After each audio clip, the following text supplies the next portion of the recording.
Bismillahirrahmanirrahim. Innal ladzina tad'una min dunillahi ibadun amsalukum fad'uhum falyastajibu lakum in kuntum shadiqin. Alahum arjulu yamshuna biha am lahum aydi yaqtisuna biha. Am lahum a'yunun yubsiruna biha am lahum adhanun yasma'una biha.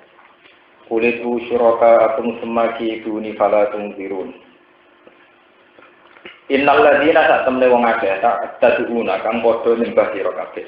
Aya tak buduna tegese nyembah sira kabeh min dunillah sanggen tanpa pangeran. Wong-wong sing mbok sembah liyane pangeran iku ibadah niku ya karo kula kabeh. Mamlukatun kang den miliki amsalukum sepadane sira kabeh. Fatuhum mongko ndonga sira kabeh ing alladzina.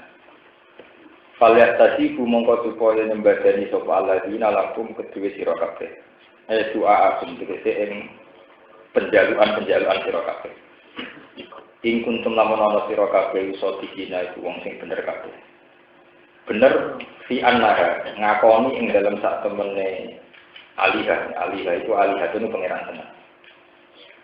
Sumagaya namun kono jelasno sapa Allah bahwa ya ta'ati ing banget apese alihah. Wafat li abidihim lan keunggulane atau keutamaane wong sing nyembah alihah. Alihim ngalahno ing atase alihah. Faqala mengko dawuh sapa Allah, alahum arjuli yang syuna biha.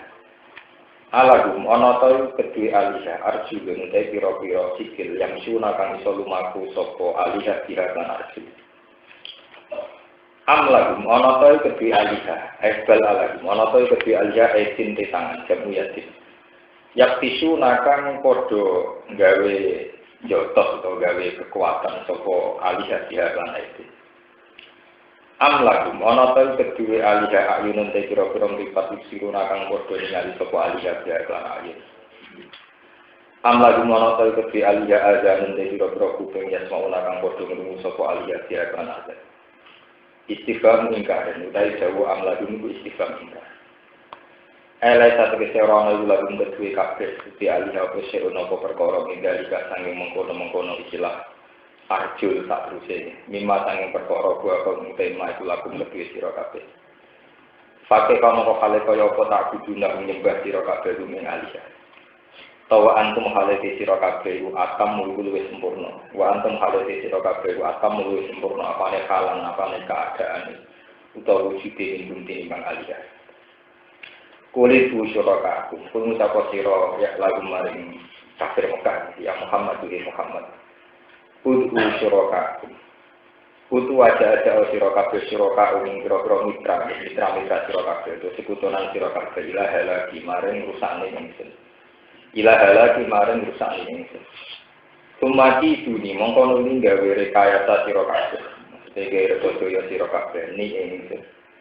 Para tundirun mongko ora usah nopo ngekei tenggat waktu mongko aja nunggu sira kabeh ning tumhiluna tegese ngekei tenggat waktu sira kabeh fa ini mongko sak temene ingsun iku la ubah iku ora peduli sapa ingsun dikumpulan sira kabeh inna wali sak temene kekasih ingsun utawa sing nguwasani ingsun Allah inna wali ya Allah ay mutawalli umuri tegese zat sing nguwasani urusan-urusan ingsun.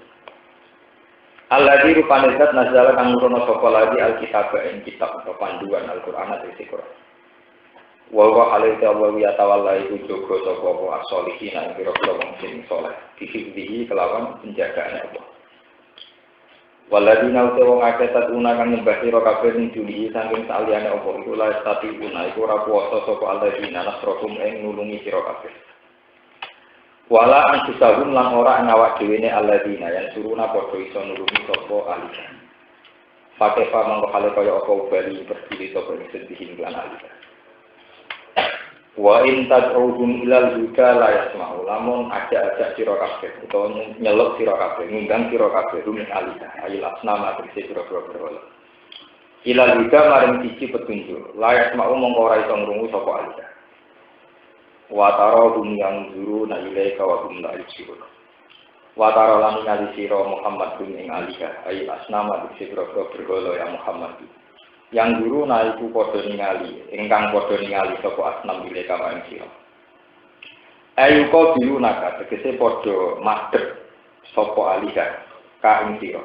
Iso madhep karena diri kok dene wong sing ningali. Wa hum halaiti alika iku la yusiru nara padha ningali sapa alika. Khudil afwa wa'mur bil ma'ruf. Khud ngalapa sira al-afwa ing gampang nyepuro. Ayi strategi gawe sikap gampang min akhlakin nas sing kira-kira akhlak-akhlake manusia. Wala tafsas lan ojo bahas sira anda saking akhlakin nas. Wa'mur lan perintah sira bil ma'ruf lan barang sing apik. Il ma'ruf tegese barang sing ma'ruf sing apik sing dikenal. Wa'arid lan mengo sira maksudnya berpaling sira adil izin saking pira-pira wong sing bodho. Fala tuqa bilhum mongko aja badini sira aja males sira kuning jadi bisa padhi sebab bodho-bodhone jadi. Wa imma yanzaghannaka minasyaitonir rajim wa imma yanzaghannaka lan ana kalane ngridu utawa napa menggoda. Fihi itu tetap ing dalam imma itu homonunin asartiah ini homonunin asartiah ima al-madisa dalma sing jaya. Yang zabon naka itu ngiduk atau membolak-balikkan pikiran, bolak-balikkan pikiran. Kain sirok naseton di sangkring setan. Apa nadun, apa siji dua. Iya srif ka amma umur tabi sorifun. Iya srif kalamun minggokno kak siro. Amma sanging perkara umirta kang den perintah sira bi plasma apa sorifun apa barang sing nggon fat faiz billah mongko njaluk mbau reksa sira bila iklan apa utai dawuh fata itu jawab syarti jawab syarat wa jawabul amri utai jawab amar fat faiz billah iku makhlukun den buang ayat fa'u angka mongko iso nolak sapa Allah bu ing nas setan angka sang sira ayat fa'u iso nolak sapa Allah bu ing nas setan angka sang sira. Indah usah temui Allah sambil datang karena diri kau lima pengucapan alim untuk datang besok di kelawan penggawe. Penggawe ini belum terang. Jadi jelas surat Makkiyah. Surat Makkiyah itu dia mulai apa? Innal ladzina tad'una min dunillah ibadun amsalukum. Ini surat-surat apa? Makkiyah. Artinya ayat ini itu Makkiyah. Meskipun secara umum surat nomor surat Araf nomor ini Araf ya, itu banyak yang Madaniyah. Surat ayat ini jelas, persis ayat ini jelas Makkiyah. Jadi sebenarnya Makkiyah itu gampang. Ada satu peradaban yang sangat tidak rasional. Ini itu tiang nyembah bergolok, patung Hubal, patung Lata, patung Uzza. Ya, tapi masih ada peradaban-peradaban yang sangat-sangat tidak rasional. Itu nyembah patung. Terus Kanjeng Nabi lewat wahyu tidak ngelingaken bahwa patung-patung yang kalian sembah itu ibadun amsalukum. Ya padha wis kuwi. Tak pancen iku pangeran tenan kuwi di penjaluan, kemudian mereka disuruh ngijabahi, disuruh mengabulkan permintaan itu. Falias tadi pun apa? Lakum in kuntum.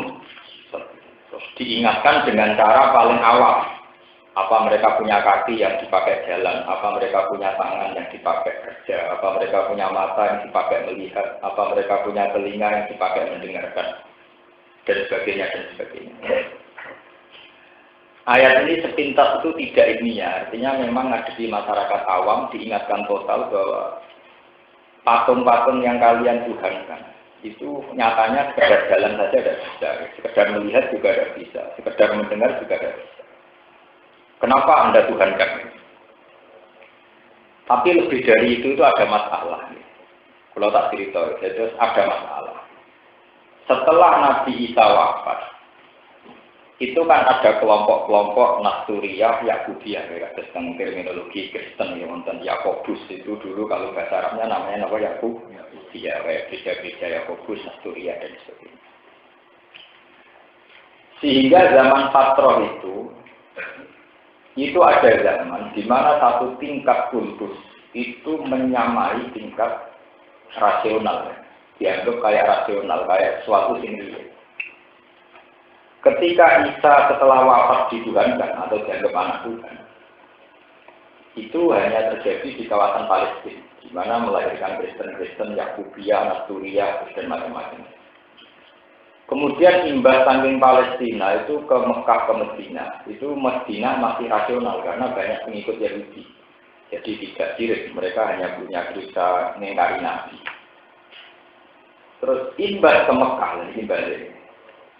Wong Arab itu gengsinan, jadi gengsinan. Nah kalau ngakoni Isa naik pangeran itu, ya setuju tapi rapati setuju.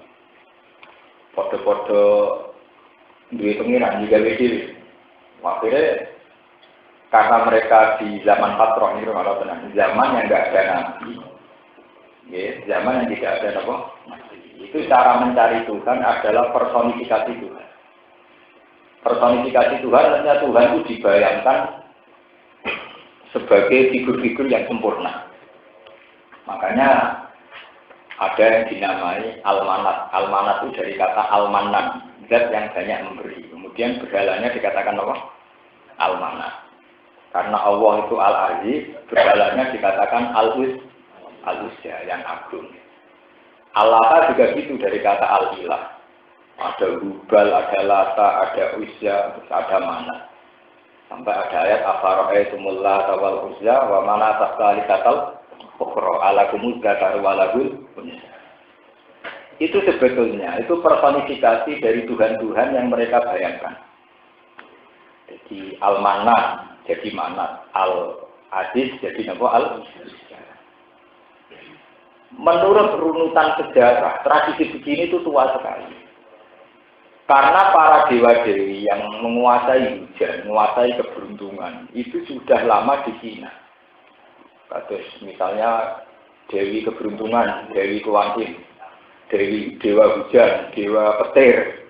Itu kemudian dipersonifikasi. Kalau di Cina ya diletakkan di tempat-tempat kayak biarawati, kayak biara, kayak di apa itu? Di tempat-tempat kelenteng kayak gitu. Di apa ya, di Shaolin Temple apa itu jadi. Terus kemudian di Arab juga gitu. Ini pulau cerita. Bentangan rapati senang masjid di Langkar. Ini kalau sejarah ini. Mulanya orang ulama kecuali rapati senang itikaf. Ulama itu kadang aneh. Mergo anggar tempat-tempat suci. Itu mulai dicek hingga ada khayalan-khayalan orang-orang suci. Karena para dewa-dewi ini orang-orang suci, orang Cina meletakkan itu di kelenteng. Karena Tuhan-Tuhan itu juga zat suci, Lata Uzza tidak pakai masjid haram, di Jejero Kak. Jadi barang suci, Jejero barang suci.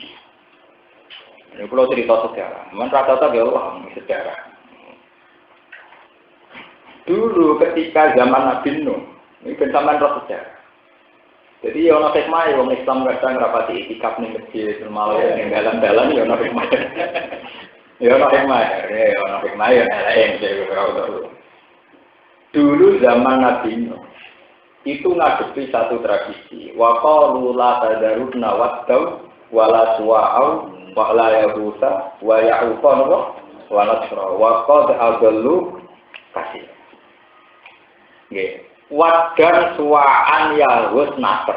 La tadaruna wattau wala suwa'u wala yahusa wa ya'uqa itu nama figur-figur soleh.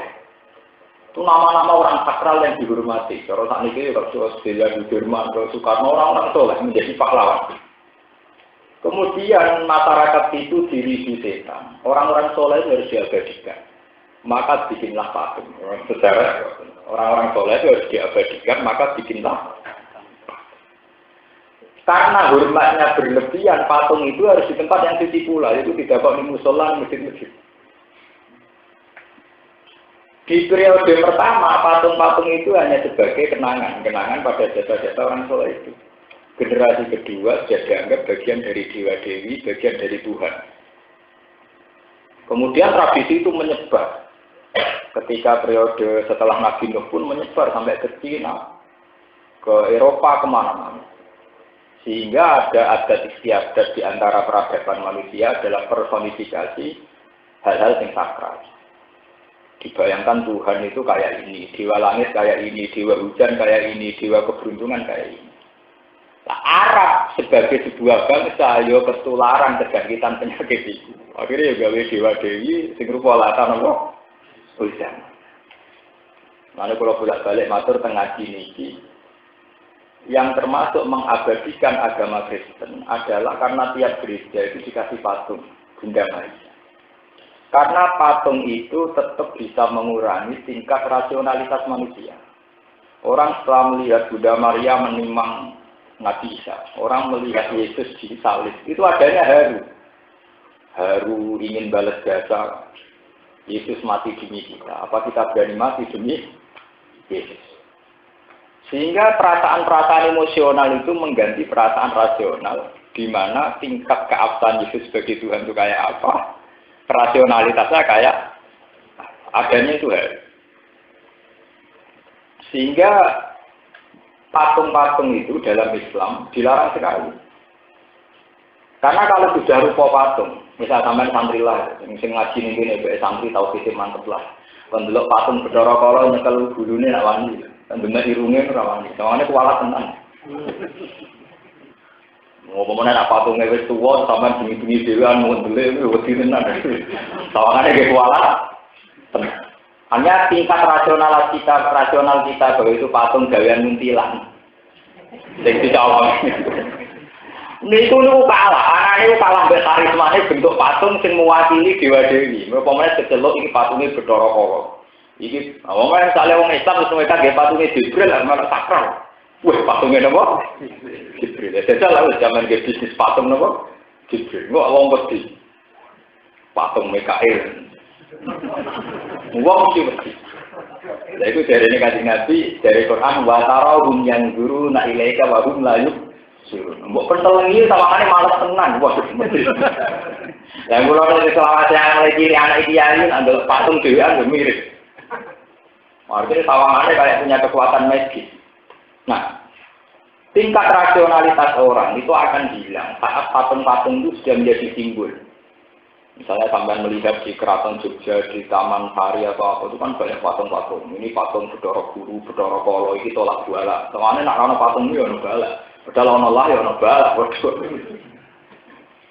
Karena sudah kadung diberi fungsi.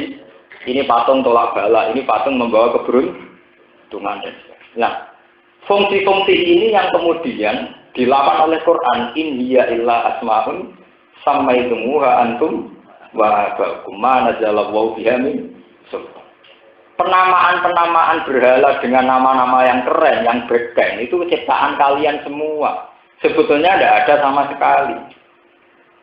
Yaitu tadi karena sudah kadung dinamakan ini patung Dewi Kuan Im, kesannya keberuntungan. Sama kalau melihat film-film India, itu orang kalau mau nikah ngekei kembang ini patung apa? Dewa keberuntungan. Bahkan dewa ular kobra itu disembah. Padahal jelas-jelas orang kobra reputasinya mateni wong. Lha iso dimitosno nggo napa? Patunge nggo napa? Keberuntungan. Itu artinya sejarah membuktikan bahwa yang namanya patung itu membunuh rasionalitas, membunuh akal. Sebab itu Islam mati-matian ngaramno napa? Patung. Kok tetap membunuh akal. Lho fungsi Ka'bah zaman itu kegusur ambek patung. Kok patung nyelata Uzza itu luwih keren timbang Ka'bah sing kotak. Wah, kula seneng Ka'bah bentuke kotak, wireng ra jelas itu bagus. Lu ngali bentuke apik, niku fungsine kaya apa? Patung. Lan ana hikmah Ka'bah bentuke ra jelas. Kotak wireng pun, hajar aswad atau hajar wireng pun. Gak keren-kerenan kok giok malah bar cawang impok malah didol. Itu sejarah itu tua sekali, yaitu dimulai generasi Nabi Nuh sampai ke Cina, menyebar ke Eropa, sampai ke Palestina, termasuk ke Arab. Itu dipersonifikasi. Mulai saat ini yang menjadi masalah. Ketika fakta dunia semua itu diabadikan di waktu patung, misalnya Jenderal Sudirman ya patung, Pak Karno, tokoh-tokoh besar juga patung. Ini kalau nanti tanya seorang ulama, fenomena dunia begitu itu baik apa enggak? Dari ulama itu menjadi fanatik patung haram ya. Wah, soalnya haram, tetap berarti. Dari ke pulau nyampe. Aku malah seneng, nak tulisan haram sengaja. Jadi malah barang nggak ganggu. Jadi karena patung itu diciptakan di muntilan di mana-mana, orang lihat patung malah biasa itu gaweanku. Ini rumahnya tak tambah lebih mau putung pas gawe. Jadi malah tingkat sakralnya apa? Hilang. Tapi bahwa sejarah, ya, ini kalau cerita sejarah, bahwa manusia itu orang paling ditipu, paling mudah ditipu oleh gambar, oleh patung. Ini yang perlu dicatat. Sehingga Islam ini mengharamkan sama sekali Nabi sekedar dipotret, Nabi sekedar digambar. Karena bagaimanapun saat Nabi misalnya ada patungnya atau ada gambarnya, minimal orang itu merasa nyaman. Misalnya sholat dekat patung Muhammad, misalnya wiridan dekat patung Nabi, dekat gambar. Nah, lama-lama ini tetap diakibat menuhankan Nabi. Sehingga Nabi Muhammad sama sekali nggak boleh digambar, nggak boleh dipatungkan.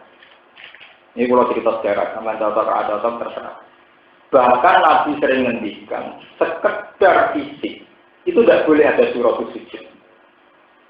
Misalnya sholat jenazah. Andai kan dalam sholat jenazah kita sujud, itu pun sujud kita lillahi ta'ala, bukan kepada jenazah. Tapi bagaimanapun bentuk jenazah itu di depan. Sehingga andai kan sholat jenazah itu ada sujud, maka ada surah sujud li adamiyin. Ada bentuk fisik, kesannya kita sujud pada apa? Jenazah. Sehingga kenapa sholat jenazah tidak boleh ada apa?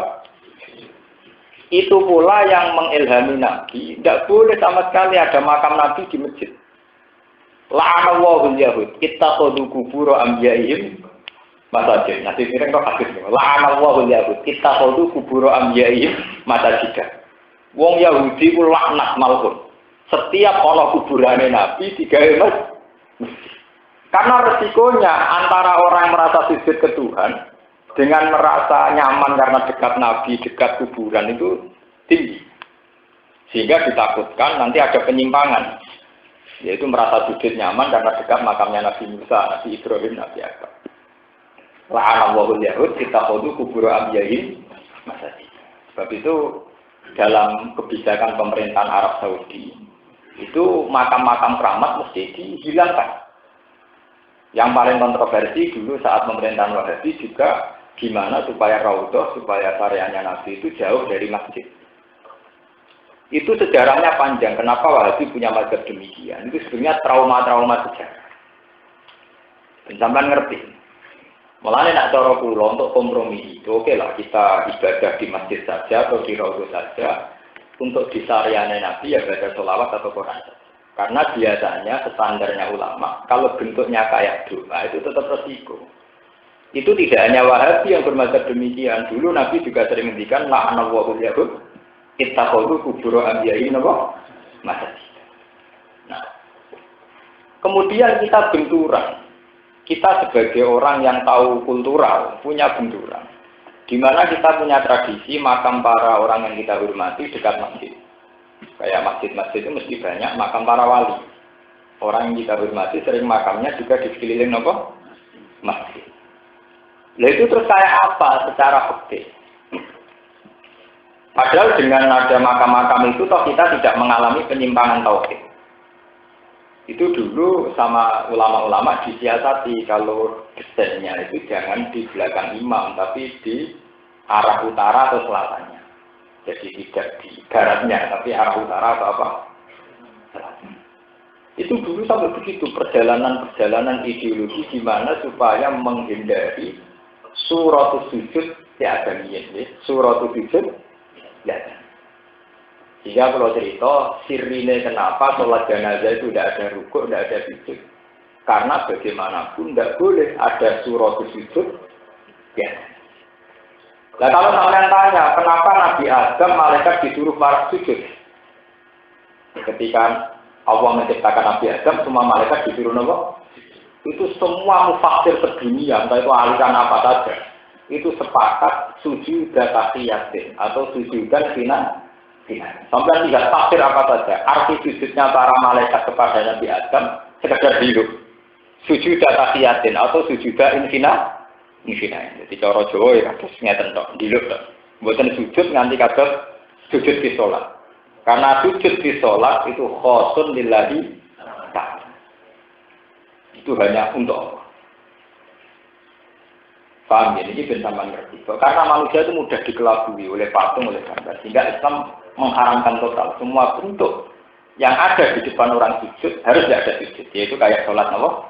Jangan. Nanti kalau nanti cerita tentang ngaji, nah sholat jenazah itu kayak Abu Nawas. Kalau Abu Nawas nanti kayak imam, ini sholat jenazah keliru, ini rukuh. Ya sujud, tak tahu. Abu Nawas, sholat jenazah di rukuh sujud. Wah, ini dosanya berat. Moga aku rukuh sujud terasi sepuluh. Dia beda tuh, aku sholat jenazah orang rukuh sujud berarti dosanya ringan. Nah nggak di rukuh sujud berarti dosanya berat. Ya mereka kadang salah. Baru itu senang nggak berorong di imamnya Abu Nawas gak rukuh sujud senang ringan. Berarti apa nih? Wah, dia nggak nganti rukuh sujud ya berat. Padahal ya perkara salah itu. Paham ya? Nah, itu sejarah personifikasi Tuhan, personifikasi Dewa-Dewi itu panjang sekali. Jadi itu dimulai zaman generasi Nabi Nuh. Wa qalu la tadaruna wasdau wala suwa'au wala yahuda wa ya'uqa napa? Sampai delok tafsir itu semua adalah nama-nama orang soleh yang dipahat di masjid-masjid, di musola-musola untuk mengenang kekalian mereka. Kemudian generasi kedua sudah melenceng. Ya oke sama saya ini dulu gampang mau film India. Misalnya ada patung Dewa Dewi, mungkin pemahat pertama atau pematung pertama dulu-dulu itu hanya mengenang bahwa itu tokoh soleh. Lama-lama orang yang datang kemudian udah kok kembang yang sikile. Mungkin yang mana toh generasi saya ini rasa sekedar dapat kembang yang sikile, diambung nopo sikile. Ngambung sikile bujune ora mesti gelem, ngambung sikile pak. Betapa mudahnya manusia ditipu oleh patung-patung itu. Zaman waktu neng kali neng Merapi ra ono wong bilat. Tapi baru digawe patung digo napa? Gila-gilasan. Digo barokah baru. Makanya Tuhan cara ngitung kayak orang awam. Eling to iku watu, la ya duru wala. Ya, iku piye wae watu. Sing gawe ya kuwe. Kok saiki mbok sembah, mbok puji Bu? Karena apa? Manusia itu mudah dikelabui oleh patung. Sebab itu Islam lain haram patung mati-matian. Haram tenan. Itu haram-haram tenan. Karena takut nanti ada penyimpangan. Ada peralihan psikologis di mana naik rupa patung sawangane watara hum yang guru na ilaika wa hum layu. Sawangane mendelik tenan delok kowe kan. Nah, Nabi Ibrahim rawuh nabi niku kangelan nerangno kaume nak patung ora manfaat. Saking kangelane ya ini cerita-cerita tentang kitab-kitab. Wonten satu arena di situ dipakai patung semua. Ana patung paling gede. Ibrahim ini terus sing patung cilik-cilik diperoroni kabeh. Terakhir kapake dikalungno patung paling gede. Ku saking kangelane nerangno patung trimo watu kok sembah iku piye. Waktu bareng itu wong ape Id kan pas itu hari Id hari besar. Bareng ape ibadah patungnya do protol. Karek sing gede nggawa napa? Kapak kalungan. Terus qalu man fa'ala hadza bi alihatina innahu laminal zalimin. Wah, dolen tenan wong merotoli patung. Sopo sing mari terus qalu sami'na fatal yazkuruhum yuqalu lahu. Sing sering nyek brolo ya bro sing paling sing wani merotoli ya napa? Akhirnya Ibrahim dikekakno. Dan Nabi Ibrahim itu kan tradisi setengah jasa. Dia itu turun ning rata. Dan Nabi kadang aneh turun ning rata. Tidak apa ya. Tapi malah aneh turun ning rata. Ayo, aku kebengi banyak mengajukan permohonan yang perbintangan. Jaluk mangan, jaluk ngombe. Nanti saya ini urung disembadani. Akhirnya Nabi Ibrahim malah aja ditarik-tarik, diseret-seret ning gone tempat patung. Tenang deh. Aan tafa'al tahadza bi alihatina napa? Ya Ibrahim, apa betul kamu yang merotoli ini? Jadi Ibrahim qala bal fa'alahu kabiruhum. Aku ora nggo petel, tak ono sing nggo petel. Nek tak ono sing nggo petel, aku ora nggo petel, tak ono sing nggo napa? Akhire ketuane sumanu kisu ala rusihim laqad alimta annaha ulai mayan. Wis kan tenang. Muntarwan patung takok iso protol itu. Orang patung ya ora iso. Dari ketuane. Terus mulane Ibrahim kan numpang kufil lakum wali mata buduna mintu. Lha, wong paling aneh ya kuwe ngerti ngono kok sembah. Kalian numpang. Kuwi ngerti nek iso apa-apa kok. Ufil lakum wa lima ta'buduna min dunillah afala ta'qilun. Tapi sudah saya katakan tadi, karena tingkat hubungan emosional dengan patung sudah tinggi. Misalnya patung Bunda Maria apa, hubungannya sudah tinggi. Ketika dirusak, mereka emosi.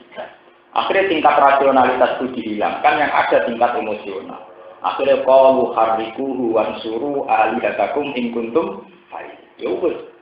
Saiki Ibrahim obong, wansuru alihatakum. Kamu harus menyelamatkan Tuhan kalian. Jadi secara psikologis dibangkitkan emosi bahwa itu Tuhan kalian. Diprotoli kowe ra bela itu piye? Pengiranan diprotoli kok kowe diam-diam ta? Wah, akhirnya emosi mereka bangkit. Ya wis nak ngono Ibrahim bangkit. Itu bukti bahwa tingkat rasionalitas manusia itu mudah dikelabui oleh bentuk-bentuk personifikasi tadi kayak patung kayak. Mana Islam mati-matian ngaramno kok. Mari saat ini itu kados sofa marwah. Ini saat ini nembe geger. Kiai-kiai Jawa itu keberatan saat atau sofa marwah dirubah. Nah, pemerintahan Wahabi ya nyaman aja. Wong Wahabi itu paling seneng. Orang barang di sakral dirubah paling hobi. Oh Islam tak dunia ngamuk Allah. Ini hobi. Mereka ini mazhabnya model ngoten niku. Pokoknya yang berbau-bau fisik, berbau-bau di sakral niku napa? Dirusak. Lan sak iki wong Islam sak dunya kira perkara masalah dirubah. Berkiai nulis naskah perkara masalah sah ta ora hukume piye dan sebagainya. Wong hati tenang-tenang aja. Pokoke hobi ning rubah-rubah barang sing kira-kira dienggo sakral-sakral. Ane kula niku guru. Guru kula ya rada kurang ajar tapi masuk akal. Nggih, pancen niku wadine guru kula. Niku cerita hak tangan-tangan itu pemerintahan Wahabi ya terkait mah. Lah suwi nek. Ya, monggo pemerintahan Wahabi NU ngono ya kapan tek nggo apik to. Wis kok ben kuburan sakral watune mbok gawe mulai mbok ake mbok jimat. Lah misalnya pemerintahan Wahabi model NU model santri. Wah iku do bangga, wong kiswae wis do bangga. Pemenang kok Ka'bah. Anggere kok mek akeh sitok-sitok. Lah anak mek titik lah pengen tak juta wong. Kabeh protol ka? Kabeh. Wong kiswae rebutan. Ya tangan-tangan ya bener. Ini ya remaja kurang ajar tapi bener. Ya ono hikmah. Lah dia ndak dukung Wahabi enggak? Ya ono hikmah. Arab dikuasai bae. Gak ngono kabeh entek dikuasai. Tenan. Cara ulama sing fatwa ngolehno menawa tiap wong kaji gitu napa? Nyuwili go kebanggaan. Lah wong akeh mulai akeh Sulaiman. Akeh giyo kemuliaane ngono iki akeh batu Ka'bah. Makanya sampai juga itu memang agama itu misteri itu. Mengenai kalau setuju mazhab Abu Hanifah. Abu Hanifah itu satu-satunya ulama yang menafsirkan bahwa liwat kasatral masjidil niku mutlaku Makkah. Jadi sholat lah kalau ada mulu. Mazhab Syafi'i kan dekat, fikih Syafi'i dekat. Sholat jika dekat dengan Ka'bah maka harus menghadap Ainul Ka'bah. Kalau agak jauh maka ila jihadil Ka'bah. Kalau sangat jauh yang penting Masjid Haram. Nah, Abu Hanifah jihad di Mekah. Jadi kiblat miring dikit-dikit ke Meksiko untuk Mesir atau Hanifah asal ngulon itu tidak apa. Karena itu ya itu dari kekuatan tauhid. Karena pada akhirnya Ka'bah itu hanya simbol. Yang penting kita sujud ilallah. Apa iqbal Allah. Yang penting kita madhep ke Tuhan bukan madhep ke Ka'bah. Itu saking dulu perjalanan tauhid itu panjang. Itu ya ada hikmahnya madhab begitu. Biar itu tadi. Karena kita punya trauma sejarah tentang bentuk-bentuk fisik yang mewakili hukum-hukum samawi, hukum-hukum tak. Kita punya trauma sejarah zaman adat Cina juga ada patung, adat Kristen juga ada patung. Dan dilalah jahiliyah tengah Arab juga meletakkan patung-patung di dekat Ka'bah. Ini wonten hikmah, ada hikmahnya ketika banyak orang-orang soleh yang memandang itikaf itu ya biasa. Bagaimanapun masjid itu bentuk fisik. Saat kamu merasa ibadah hanya di masjid, maka kamu terjebak oleh bentuk fisik. Makanya ya ibadah wajib Jumatan yang masjid, orang yang ngomong biasa-biasa. Kalau buatan paham nanti tidak begitu biasa. Kalau sering dilore tonggo-tonggo, Gus wong alim rata salat tahiyatul masjid, bukan bagaku sakit. Tapi itu sejarahnya panjang. Saya ini kan ulama, jadi saya tahu sanad-sanad. Dulu itu banyak sahabat yang merasa tidak nyaman kalau tidak sholat kecuali di masjid. Jika Nabi cukup, sampai juga Nabi latas alu buyu takum kubur. Rumah kamu sujud itu di masjid. Oh mau loh juga ada kubur. Ini kalau biasa ngomong gitu, aku lama rasa waras. Ya karena hadis-hadis kayak itu harus dijelaskan dengan keangkuhan. Nabi dulu ya cukup. Ketika ada sahabat setelah sholat fardu, sholat tapi sunat di masjid, sholat tapi sunat di masjid, itu hadisnya soal Nabi juga la taj'alu buyutakum kuburan. Jangan jadikan rumah kamu sebagai kuburan. Dan secara hukum sosial keluarga itu efeknya luar biasa. Kamu saat di masjid benar-benar sholat, iktikaf, sholat qobliyah, ba'diyah. Ketika di rumah belok TV, ambil bojo bakas duit. Bus kok gorengnya ijek ta ora, gekno teh anget, teh panas, gekno kopi. Anak istri kamu taunya hanya duniawi, karena dalam memori anak kamu roy takok ning bojomu kopi, teh, makanan. Mergo bar itikaf ning masjid, bar kuwi itikaf di masjid. Jika rumah kayak ini cara Nabi kuburan, tidak rumah itu kuburan. Coba dibandingkan, nanti kan kamu sholat di masjid hanya fardu saja. Pulang masih menyisakan sholat ba'diyah atau qobliyah. Bu sajadahnya mana? Aku mau sholat. Pak gak mangan, tak sholat sih. Itu dalam memori anak akhirnya ada bayangan-bayangan ibadah. Tak sholat sih. Sehingga di rumah juga suasana religius, di masjid ya religius. Roro nih, atau sholat masjid terlalu. Wah itu parah nih, orang masjid orang rumah itu. Wah itu parah lah. Nah ini buatan termasuk itu. Kalau itu buatan sholat di masjid karena mau sholat di rumah. Itu akan beda sekali. Sehingga anak-anak kita nih, bapak itu kalau datang di sholat, bapak kalau mau pergi juga sholat. Itu dalam memori anak-anak kita. Jika disunatkan sholat qobliyah, qobliyah safar, sholat badah, itu semua ulama sepakat kesunatannya fil buyut dalam rumah. Sebab itu dalam Quran diajarkan betul rumah itu tidak sekedar tempat kita bersenggama, hubungan intim apa itu enggak. Tapi wazkur nama islafi buyutikunna min ayatillahi wal hikmah. Bahwa kalian harus ingat fi buyutikunna min ayatillahi wal hikmah. Bahwa rumah itu ya bagian dari ayat-ayat Tuhan. Makanya kalau kiai alim itu punya sunnah, misalnya 5 waktu ngaji itu yang separuh di pondok, yang separuh di dalam. Sehingga tidak semua suasana dalam, suasana duit, gedang goreng, teh panas, kopi hangat. Itu ngeri kalau gitu. Mentang-mentang mesti itikaf ning masjid, bermaji ning masjid. Mulai dulu bakatane pakanan. Akhirnya roya anak bapak dan mbok bakatane pakan. Lah kok niku nak boten dikawiti kula ora salat tekan masjid ora ono pakok. Jadi kudu ono ulama nekat bareng. Oh enggak. Kula kok umum wong ora ono pakok, akhirnya kan pakok. Gus dinan yang lain ora tau salat tahiyat masjid. Wen. Aku wis bersolat omah. Ibadahku tak kena nang omah. Itu dulu Nabi juga ngalami gitu. Cuma Nabi ngapian, bukan ngapian gitu saja. Tapi harus ada memang ulama yang jelas kalau tidak hilang, ilmu kayak ini hilang. Kita ngiranya masjid itu tempat ibadah dan menikah kita. Makanya Nabi dulu nanti dawuh ju'ilat lanal ardu kulluha tahuran wa turbatuha tahuran. Ju'ilat lanal ardu kulluha masjidan. Watur baruha tahuran. Ju'ilat lanal ardu kulluha masjid.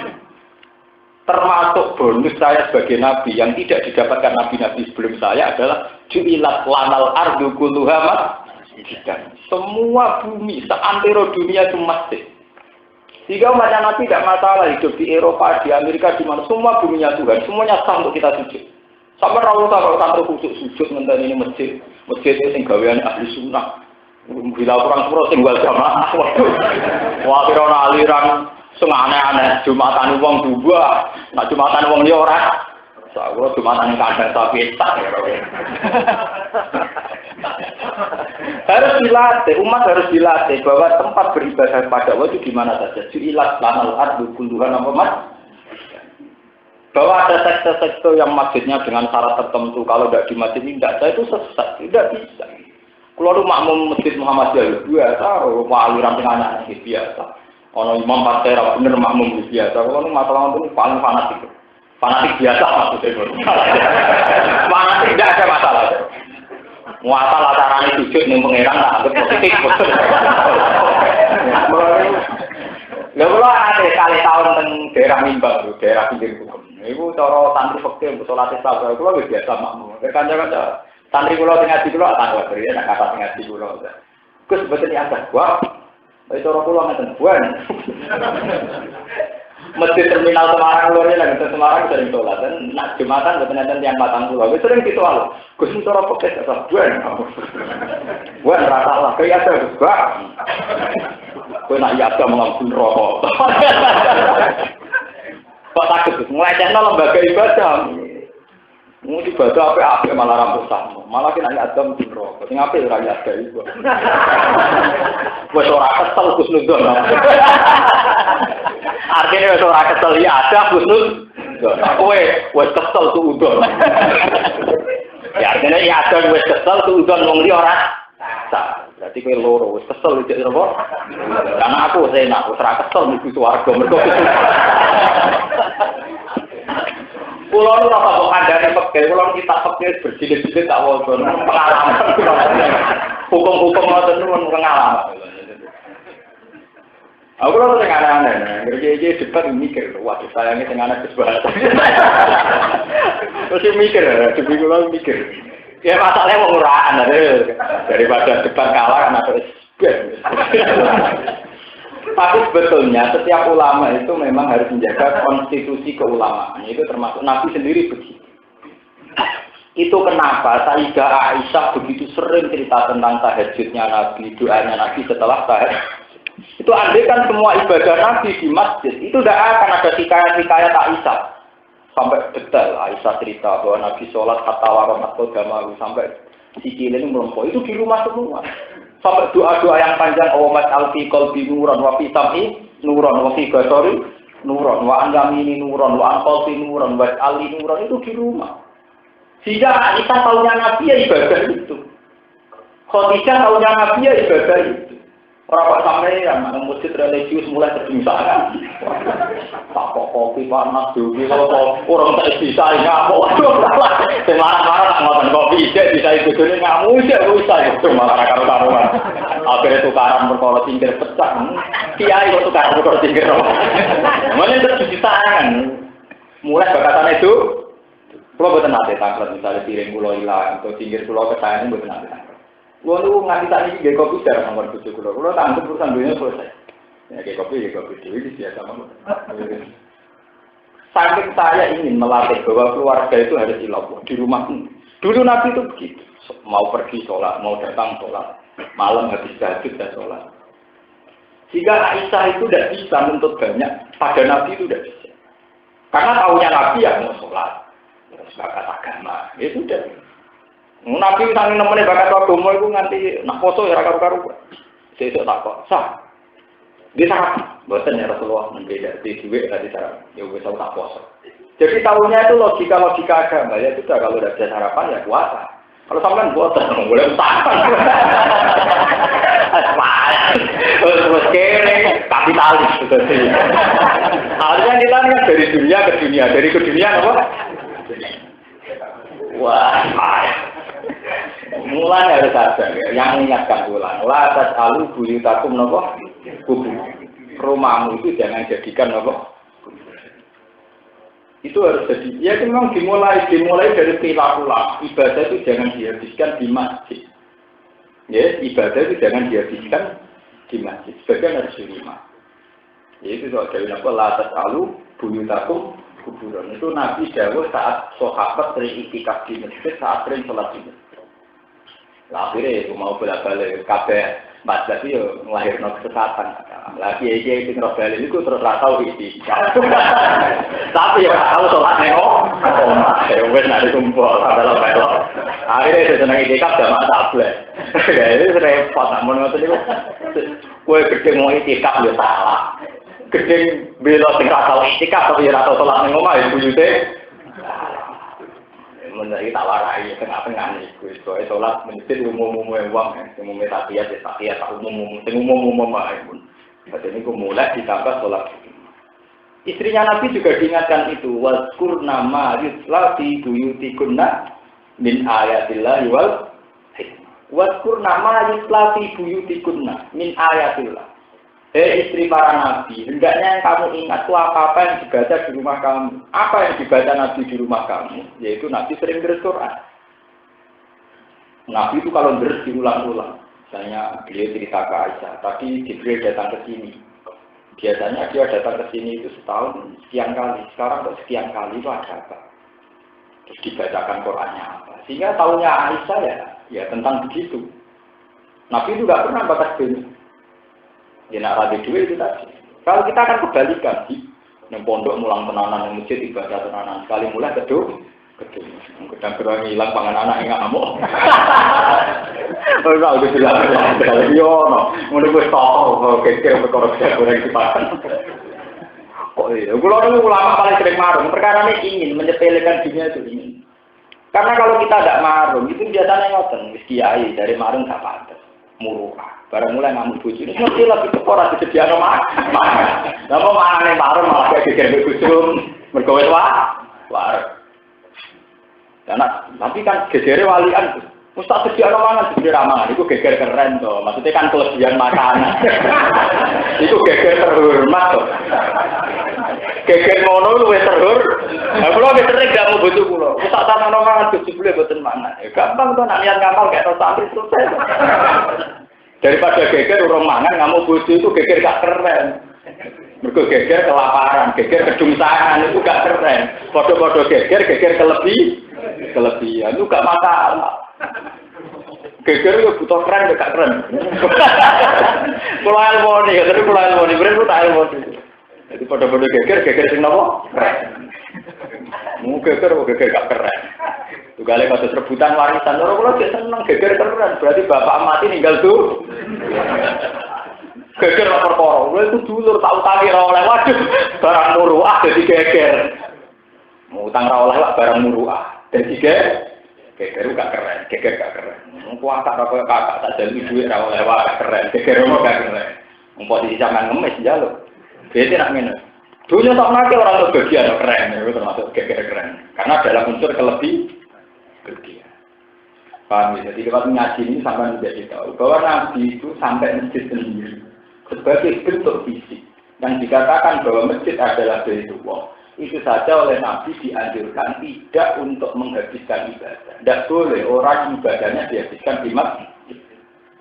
Jika dalam riwayat hadis sahihah bahwa Nabi sholat raweh, qiyamul lail maksudnya tidak raweh, qiyamul lail itu hanya 8 hari. Wa riwayatnya hanya 6 hari di masjid. Setelah sahabat mengikuti jejak Nabi di masjid banyak makmum Nabi akhirnya tidak mau ke masjid lagi. Sholatnya total di rumah. Dan itu hadis. Dan sampai jadi ngono rasa terawih di masjid. Wah, tapi banyak riwayat yang menunjukkan betapa Nabi itu tidak ingin menghabiskan semua bentuk ibadahnya di masjid. Itu riwayat-riwayat sahihah. Sampai tentang Qiyamul Ramadan kan kata Nabi, pertama Nabi menambahkan sholat lebih, hari kedua lebih, hari ketiga adalah sahabat banyak yang makmum, hari keempat banyak makmum, tapi hari ke-6 sampai 8 Nabi sudah tidak keluar lagi. Nabi ternyata Qiyamul Lailnya dihabiskan di rumah, karena Nabi itu tadi aturan mainnya apa? La taj'alu buyutakum kuburan. Rumah kamu itu jangan sampai menjadi kuburan. Ya, artinya terus suasananya hanya makan dunia, TV, itu udah. Dan zaman saya kira hikmah, kenapa orang tahu sholat tahiyat masjid, tapi dia pulau sama roh umpan apa ya betul. Tapi sangat roh ilmu ya lumayan, itu kan. Kemarin umat kita ini kalau nggak di kayak sengono ini rasa kok tenang. Misalnya kayak pulau Mumewong ya orang takut. Berhubung orang ya takut mudinya gitu, takut muadzine takut. Gus nyun saya beri takut. Wah, nan buat nanti sholat tahiyat masjid. Satu kontok, aku kiai, basuh semua, basuh sholat, ngamal basuh wakil. Aku bar kok sawah, bar rumah sapi itu sholat tahiyat masjid. Bangunan yang ngomong rumah sapi ning masjid ra sholat. Jadi yo gentenan anak aku kiai kesel ya sholat berdua ya. Itu sebetulnya tidak hanya guyonan. Dulu Nabi juga ngajarkan itu, tapi ya dengan cara Nabi.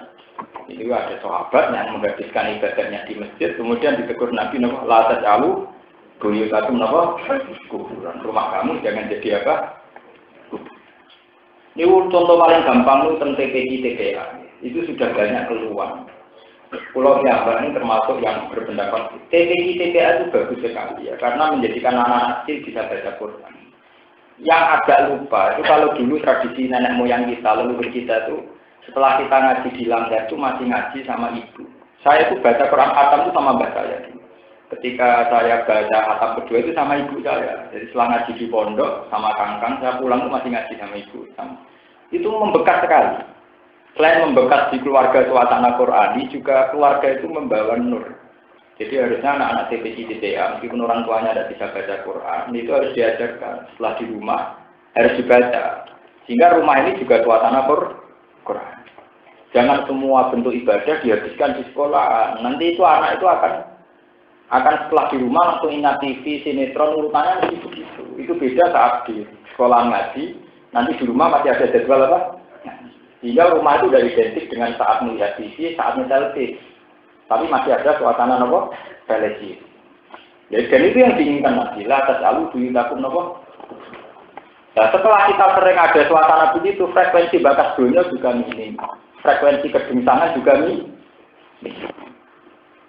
Paham ya? Itu sehingga makanya ini kembali lagi, masjid meskipun tempat ibadah itu juga tidak boleh menyandera kita. Masjid bagaimanapun hanya tempat fisik di antara tempat-tempat yang sunat ibadah. Tapi khusus umatnya Nabi, nyatanya Nabi bangga, ju'ilat lanal ardu kulluha masjidan wa turbatuha tahu. Dulu Nabi sholat harus di masjid. Ketika Nabi tidak sholat di mana saja. Fa ayyuma rajulin adrakat di sholat fasalli haitsu makan. Di mana saja kamu ketemu tempat sholat harus apa? Ya bukti bahwa kiblat Ka'bah tidak segalanya adalah sholat di mana saja boleh dengan keadaan apapun. Mulai sampai misalnya sholat, pesawat kamu sedang mengungkuri Ka'bah, ya tetap boleh sholat. Makanya di fikih diterangkan untuk musafir yang sedang dalam kendaraan, sholat khaituma tawajjahat rohilatuhu. Jadi kalau kamu dari Jakarta ke Jogja, kalau harus sholat, ya harus sholat meskipun madhep nyetan. Ya karena dari awal kiblat itu hanya bagian dari aturan syariat. Tapi hakikat menghadap kita adalah ilau. Sehingga sholat di safar, haituma tawajjahat rohil, madhep kemana saja. Bagaimana Gus kalau misalnya di bis malam kita sedang najis? Menurut fikih juga harus tetap sholat. Orang sujud itu tidak akan salah. Sehingga menurut fikih, meskipun bis itu madhep ke timur, kita tetap sholat madhep timur. Meskipun kita najis tetap sholat, namanya sholat hurmatil waqt. Karena harus waktunya sholat, kita sholat. Meskipun dalam keadaan najis, dalam keadaan tidak sempurna. Itu bukti bahwa dari awal disyariatkannya sujud supaya ada keterkaitan manusia dengan Allah itu saja. Kemudian ada aturan syariatnya, misalnya harus nutupi aurat, harus suci, harus madhep kiblat. Itu aturan syariat. Tapi aturan syariat ini saat tidak dijumpai karena keadaan kita di pesawat atau di bus, jangan sampai terus aturan hakikat dihilangkan, yaitu tidak sholat sama. Karena tujuan sujud adalah dengan Allah itu saja. Sehingga nggak madhep Ka'bah juga harus tetap sujud. Makanya sholat di safar tidak wajib madhep kiblat. Sholat dihormati waktu juga ada harus sujud. Ayo kebaya baca bulan, itu puasa 10 Muharram ini bulan. Bulan nanti roes kitab Fathul. Ini paling pusing nak ketemu cacat. Kecara kitab Mu'in, puasa 10 Muharram itu sunnah. Kemuliaan Nabi Musa selamat kafir. Akhirnya kali Nabi utus, wong Yahudi we puasa dino tanggal 10. Mulane ku ya kok puasa. Lah Nabi dalam banyak kesempatan sering ngendikan qaulul Yahud, wong Islam itu kudu ditradisi sing beda karo wong Yahud. Akhirnya teng kitab Mu'in diterangno disunatno mulai tanggal 9. Kena 10 tok mirip wong. Akhirnya terang dimulai tanggal. Lah wamin sama karena tanggal 9 itu sunat arifi, sunat yang baru. Yaitu berbeda wong Yahudi. Wong sama dengan alasan ini. Nak tanggal 9 kadung raposo, kowe tok foto tanggal 10 disunat foto tanggal 10. Ben beda wong ya. Terus pakai apa to lho? Nak kadung raposo tatuha disunat foto tanggal 10 ben beda wong ya. Kanca kula tak anggap, wah Gus kepengin beda kok repot. Kepengin beda ya di foto dene ora foto. Mate. Oh, Gus kepengin beda kok repot. Foto tanggal 10 utawa 10 lah kepengin beda ora usah. Lah ngono tukane misale nak digoten ora kumisen iku gak padha wong Yahudi. Mergo wong Yahudi kumisen gak ding. Wah, kita wis beda karo tugas kene mlarat. Wah, ya repot. Beda karo urusan jenggot, kono wis tugas kene mlarat. Wah, ngono ya rusak agama bahasa ngono. Kalau udah kenangan kata tentang bahwa fikih itu memang bisa disoal. Lain sing ahli-ahli fikih ini kudu mikir. Fikih itu memang bisa disoal. Kalau nu isi eling tenan, teman jadi roh itu kangelan tenan. Ya pertanyaan. Kalau sudah kadung ada jamaah itu kan ada urutan. Misalnya Abdul Sufuf itu sop yang paling dekat imam. Yang paling hebat adalah An-Yaminil imam. Kalau menurut aturan fikih kan kalau imam sama makmum pertama kan An-Yaminil imam. Makmum kedua An-Yasaril imam. Terus kalau sudah ada yang ketiga datang, yang dua ini agak mundur, kemudian yang tiga ini jejer. Berarti An-Yaminil imam, An-Yasaril imam, sama Khalfal imam. Tapi fikih kan tetap bikin urutan. Paling afdol yang An-Yaminil imam. Dari kanca kula, kalau begitu Gus, diaktualisasi saja. Jadi desain masjid jangan imamnya di tengah. Nanti resikonya ada yang An-Yasaril imam. Mesti ada yang dari kiri. Saya ini imamnya gembes loh Gus ning lor. Sehingga semua makmum An-Yaminil imam. Jadi imam itu masjid misalnya imamnya sudah dapat tengah. Gembesno paling lor, sehingga semua makmum An-Yaminil imam. Mergo jare paling afdal An-Yaminil. Gampang tuh supaya An-Yaminil imam kabeh imame kok pojok. Kok pojok kiri otomatis makmum An-Yaminil apa? Imam. Wah, ya kena mutazilah itu repot pertanyaan. Jadi akhirnya kalau tanglet. Lah nek desain masjid wis ngono paling afdal sing ndi? Paling afdal sing paling parah ke imam. Anak ngono ngrubuti imam. Ketika bentuk masjid begitu paling afdal toh. Ya sing paling parah ke imam. Anak ngono ngrubuti imam lah. Artinya mubeng ae ngubengin apa? Makanya deh, pertanyaan begini itu nakal tapi penting. Mulai pulang saya itu bermadzhab Syafi'i, tapi pengagum mazhab Hanifah. Saya itu bermadzhab Syafi'i, tapi saya banyak mengagumi mazhab Hanafi. Andai kan tidak ada mazhab Hanafi, maka semua masjid di Indonesia itu tidak sah. Semua masjid di dunia mungkin tidak sah. Karena mesti secara matematis salah. Kalau sholat wajib menghadap ke Ka'bah, Ka'bah itu luasnya berapa meter? Sengaja kasih kabar berapa meter? Luasnya. Wonten 40 meter. 10 ini luasnya itu 16 meter. Kalau sholat wajib menghadap Ka'bah yang 16 meter, harusnya desain masjid luasnya maksimal 16 meter. Padahal masjid kadang luasnya sampai 20 meter sampai 30. Bayangkan kalau dari Indonesia secara teori matematis sampai ke Mekah itu sudah beda negara. Gitu. Kalau dari sini sudah menyimpang 1 meter itu kali sekian negara kira-kira lintas nomor negara. Kalau sholat wajib menghadap Ka'bah dan Ka'bah itu 16 meter, harusnya desain luas masjid maksimal 16 meter. Karena di luar itu mesti melenceng kan? Lengge dong, misalnya masjid tambahnya 20 meter, mesti orang sing anak Ka'bah. Bodoh patung Cleopatra, bodoh Fir'aun. Lalu itu kalau kali sekian negara kan melencengnya kan? Gitu kan? Mulai pulau itu kadang dengan mazhab Syafi'i itu memang berat. Mazhab Syafi'i itu menyatakan harus ainul qiblat. Kalau tidak ainul qiblat, satral masjidil. Tapi Abu Hanifah itu mengatakan nafsu Makkah, Masjid Haram di situ artinya mutlakun apa? Mekah, pokoknya asal Mekah. Sesuai dengan kakuati, asal Arab Saudi. Orang terima Mekah, asal Arab apa? Jadi barang kalkulasi ya asal Timur Tengah, Kambangan, Timur Tengah itu apa? Tidak, artinya begini ya, kita memang fanatik mazhab Syafi'i. Tapi ada ruang-ruang di mana kalau kita tidak mengakui mazhab Hanafi itu repot. Repotnya itu tadi, Ka'bah itu sudah jelas-jelas hanya luasnya, diameternya misalnya 16 meter.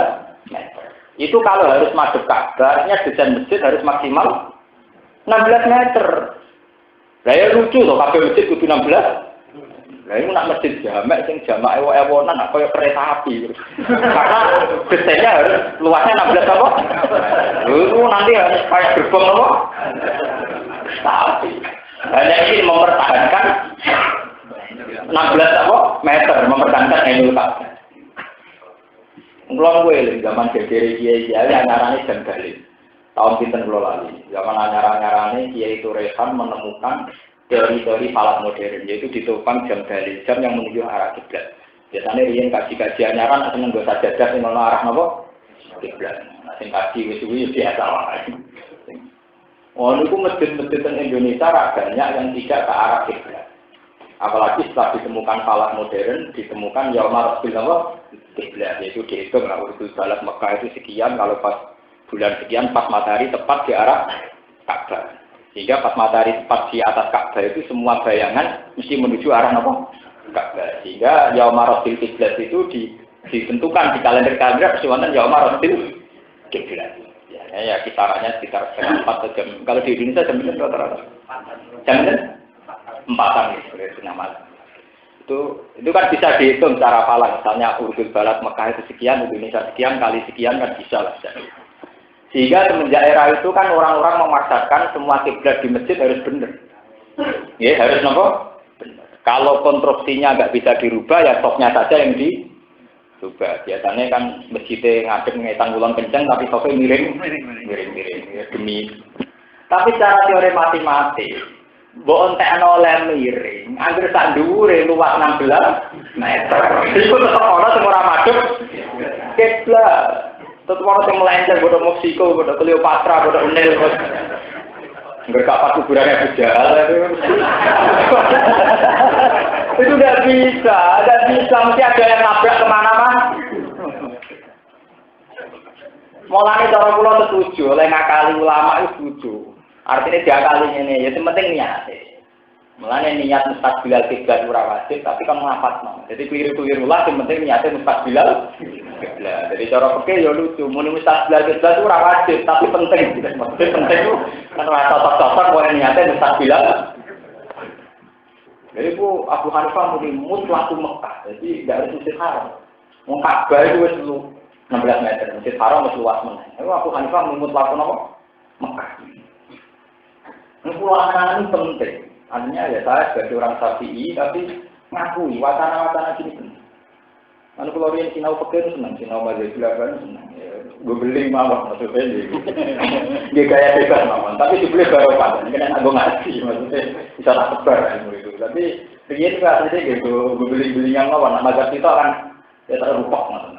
Kita kurang keren, kurang. Sebenarnya saat ini barokah, artinya memang penting. Perbandingan mazhab ini penting. Karena kalau hanya fanatik Syafi'i itu ada yang nggak bisa diaplikasikan kayak tadi itu. Kalau diameter Ka'bahnya 16 meter, harusnya desain masjid kalau wajib Ainul Kiblat maksimal benar.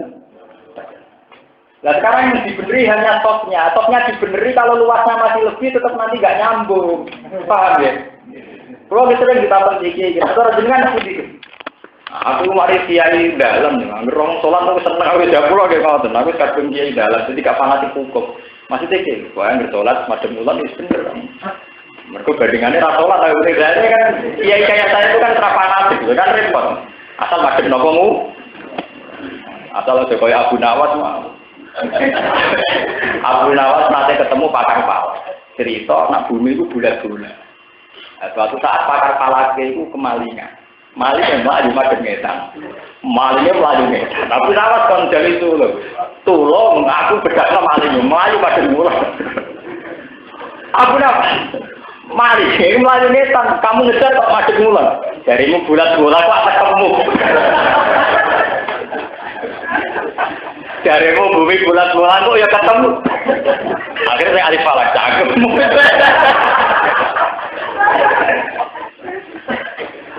Mergi teng Cina.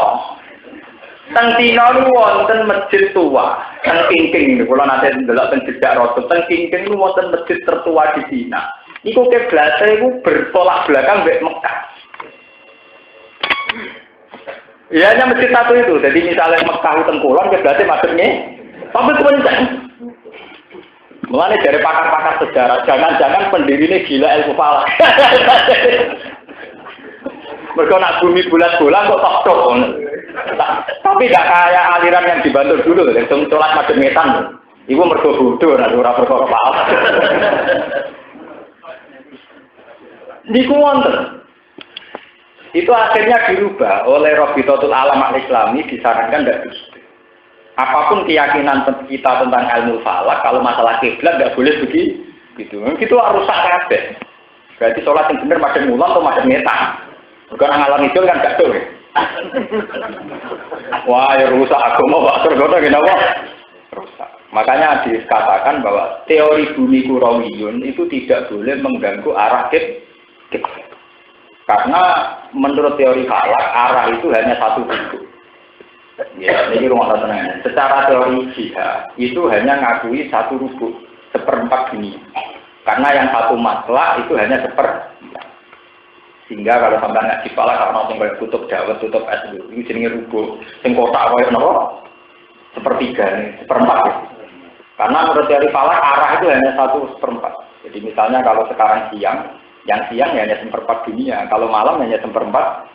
Enggak, kita tak mangke sini malam. Di Arab Saudi bisa saja belum malam karena terpaut 4 jam. Kalau kita dengan Amerika terpaut 12 jam. Makanya bisa dihitung yang satu musim sama-sama malam itu paling hanya seperempat dunia. Yang satu arah, satu malam, satu waktu itu hanya seperempat. Ya, sehingga arah juga hanya seperempat. Jadi tidak bisa masalah kiblat kamu buat satu bumi tidak bisa, harus satu arah, satu masalah. Sehingga tetap ada keharusan madhep mulon itu harus ada. Tidak boleh kayak Abu Nawas itu tidak boleh. Maling ngetan dibedak nopo mulon. Gonggor akan ketemu.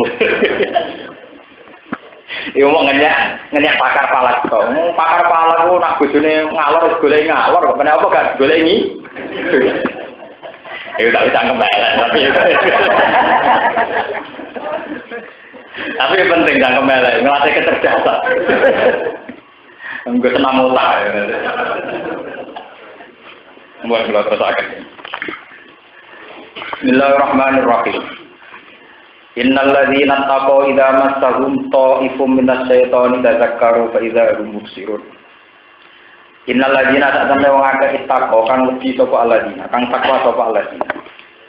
Iku idza massahum, iku ing dalem nalikane gepok, nalikane menyentuh hum ing alladzina. Asoba tegese gepok atau menyentuh hum ing alladzina apa ta'ifun, apa perkara maksudnya rijuan. Taifun oleh maca Imam Suyuti dari kira taifun wa fi qira'atin taifun. Seun tegese perkara. Alam makan nglarani atau kang melintas apa sebihim kelawan alladzina taqum. Jadi misalnya pas ibadah diridu, digoda, ada lintasan-lintasan pikiran yang tidak benar. Minas setan saking setan. Orang yang takwa saat digoda oleh setan dengan lintasan-lintasan pikiran yang mboten bener. Tazakkaru mongko itu langsung padha eling. Sopo alladzina taqwa. Iko bawa ing siksane Allah wa tawakkalu lan ganjarane Allah. Faidan mongko nalikane ngono gumte alladzina taqwa muksiruna iku padha iso ningali kebenaran sapa alladzina. Ningali al-haqqa ing barang sing bener minggu iri saking saliyane hak. Farjiruna mongko iso bali sapa alladzina taqwa. Te bali ila toriki hak maring dalan sing bener. Wa ikhwanu mutawi bala-balane sayatin ikhwanu sayatin nal kufar sing pira-pira kafir. Iku yamud dunahum, iku podo dawakno, podo memperpanjang toko ikhwan ing sayatin. Ai sayatin filgoyin dalam kesesatan. Nah wong sesat ketika terlintas pikiran sesat, iku malah tambah sesat. Semua mongko nulite wong akeh lagi siruna iku ora podo. Ngekeng napa ngekang diri sapa aladina. Yakufuna ora podo ngekang diri sapa aladina wis saking barang goyi barang kesesatan. Bitabasuri kelawan teliti. Kama tak becoro kaya oleh teliti soal mutakuna biro kaum sekta wa dalam tadi.